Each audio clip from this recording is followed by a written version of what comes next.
Jeffrey J. Paxton decided one day that he wanted to write a book about what Adventists believe.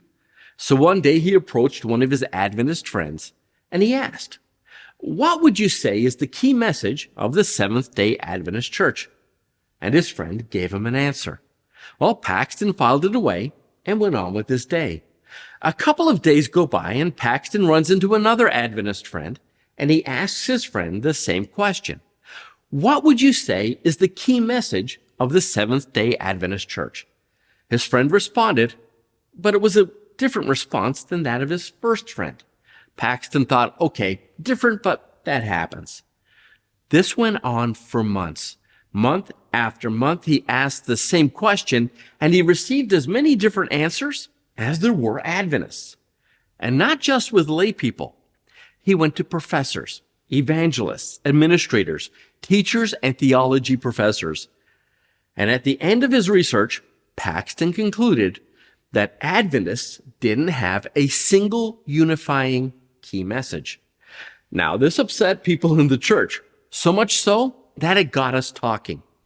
Down at Pacific Union College, they invited HMS Richards Sr. to come and be a part of a discussion to talk about Paxton's book. HMS Richards Sr. is a legend within this church.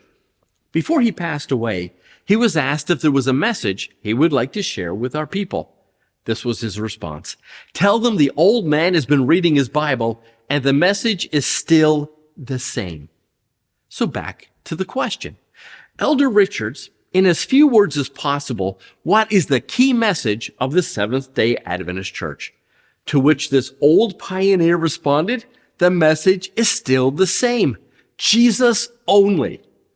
Today's lesson asks this question. How would you sum up the book of Ephesians? Well, it's simple. Jesus only.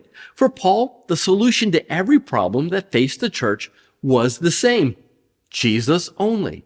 Look at what Paul writes in Ephesians 1 and 10. And this is the plan. At the right time, he will unite everything together under the authority of Christ, everything in heaven and on earth. If there was to be any hope of unity for this church or any church, it had to be found in Christ. Now, how do we know this? Because more than 30 times, Paul uses the phrase, in Christ. In Christ we are saved. In Christ we are adopted. In Christ we are family. In Christ we are the church. And in Christ we are united because we are one in Christ. In other words, the closer we come to Jesus, the closer we come to one another. Well, that was our nugget for today. Again, thanks for stopping by. Have a look at your lesson. I'll see you tomorrow.